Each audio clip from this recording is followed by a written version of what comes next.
All right, ladies and gentlemen, welcome back to the channel. The league is not ready for the New York Giants. They are not ready for this team. This defense, the stacked box, this defensive linebacker room is absolutely loaded. And a big reason is because Abdul Carter was selected at pick number 3. They also get their quarterback of the future. I am loving it, Mr. Jackson Dart. And even getting later on in the draft, so you're looking at guys like Cam, you're looking at Darius Alexander in the 3rd round.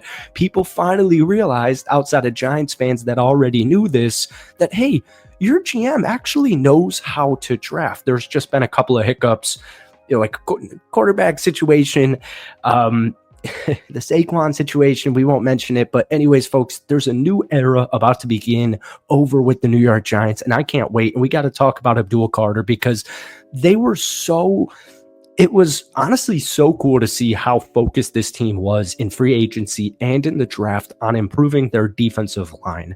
And so you look at, the Philadelphia Eagles that obviously the Giants are well aware of. The defensive line was dominant. I mean, yes, they have a dominant offensive line, but that D line, nobody could stop them. And it's why they won the Super Bowl. And so you pair up Abdul Carter, the best edge rusher, possibly the best player in the NFL draft, with Brian Burns, Kayvon Thibodeau, Dexter Lawrence, and Bobby Okereke. This guy modeled his game after Micah Parsons. He looks like he modeled his game after Micah Parsons, and he just became an edge rusher. I mean, I don't need to describe or explain to you what Abdul is going to give you this upcoming season, because it's clear as day. The guy's a game wrecker. All I care about Abdul Carter is just getting healthy, staying healthy, and getting to business, because when he's on the field, the guy is going to wreak havoc. We're talking about a top edge rusher in the NFL in like 3 years. He's going to be one of the best of the best. All right. So passed on Parsons in 2021. Definitely weren't going to allow that to happen this year. And Abdul Carter's 66 quarterback pressures ranked 2nd in the FBS in his first season as a full-time edge rusher. The dude's an absolute animal. But we're going to do the whole draft, so we can't spend too much time. We'll get into all of this, more in-depth, et cetera, as the offseason progresses. But hit that like button, hit that sub button for daily NFL content. We post a ton of Giants videos on this channel as well. Jackson Dart. I wish I could sit here. I could sit here and talk 8 minutes about Jackson. We'll probably do that in a couple of days here. But this is the first time the Giants have selected a quarterback in the NFL draft since 2022. First time since 2022. And after the 3-14 finish last year, you obviously go out there, you pick up Russell Wilson, you pick up Jameis Winston. And so hopefully Jackson Dart, especially paired up with Brian Dable, literally it's probably the best situation. It reminds me of J.J. McCarthy last season with the Minnesota Vikings, but I don't think Russ is going to pull Sam Darnold. My point is Jackson Dart, by the end of the season, I guarantee, or at least in my opinion, will be starting. And especially if he shows promise in OTAs and just all these mini camps, rookie mini camp coming up here.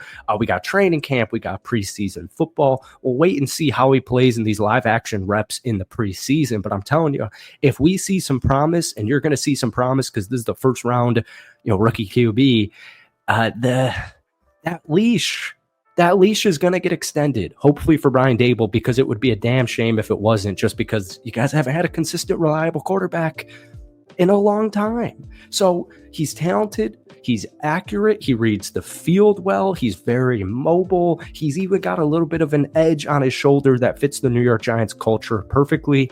And he was in the 89th percentile in 5 of PFF's stable metrics, including 94th percentile on early first downs. People were saying, he's a product of the Ole Miss Lane Kiffin offense.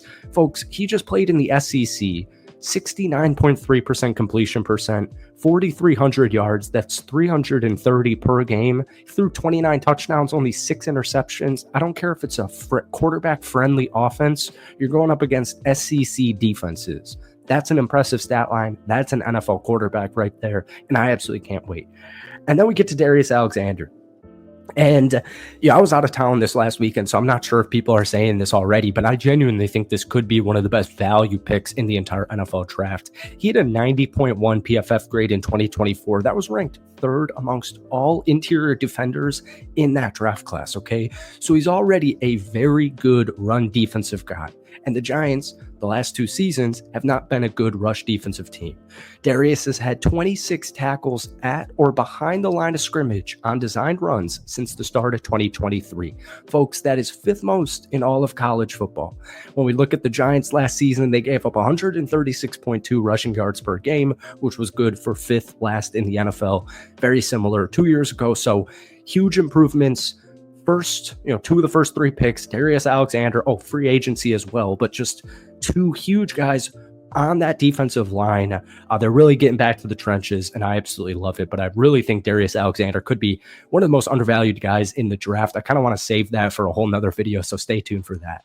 Then we got round 4, pick 105, Cam Scatabo, running back out of Arizona State. This guy was a beast, and a lot of people found him, or a lot of people thought he was like possibly even the 3rd best running back in this draft class. The Giants got him at pick 105. He ranked above the 85th percentile in PFF rushing grade in both gap and zone schemes in 2024, and he was also the only running back besides Ashton Jeanty to force more than 100 missed tackles on the ground. He's not the quickest guy, but he's a football player.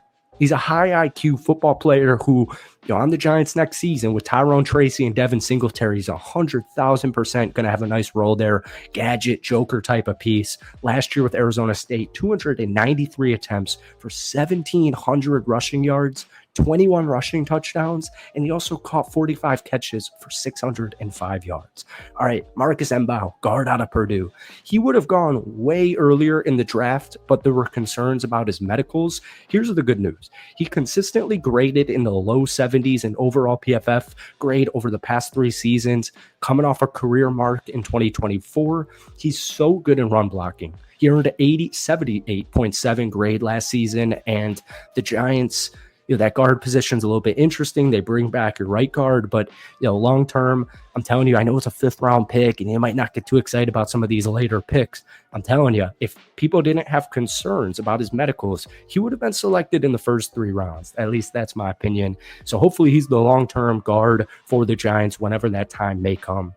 And then real quick, Thomas Fadone, the 2nd tight end out of Nebraska, one of your 2 7th-round picks. And he just fits this wide tight end role perfectly. One of the best, if not the best, pass blocking tight ends in the entire draft. Posted a 77.8 grade in that area last season. Has never been below 67.4 in a single game. The dude's consistent. He's reliable. And it's interesting because he has a huge injury history. Very limited action in college. He had 2 ACL tears. But before that, he was ranked as the nation's top tight end prospect, even ahead of Brock Bowers. So there's a lot of talent there. There's a lot of potential there as well. And then Corey Black, 246, round 7. And he was solid over at Oklahoma State, earned a 70 coverage grade in zone coverage, also forced 13 incompletions and recorded 5 coverage stops. So that's it for today's just kind of rapid reaction to the New York Giants draft. Stay tuned as the week progresses. We'll be getting into the meat and potatoes and start making videos about 1 player, 2 players, etc. So give me your draft grade for the Giants down below. Give me your favorite draft player, and then give me your most underrated favorite move from the draft. That's it for me. Hope you guys have a great rest of your night. We'll see you soon. Peace.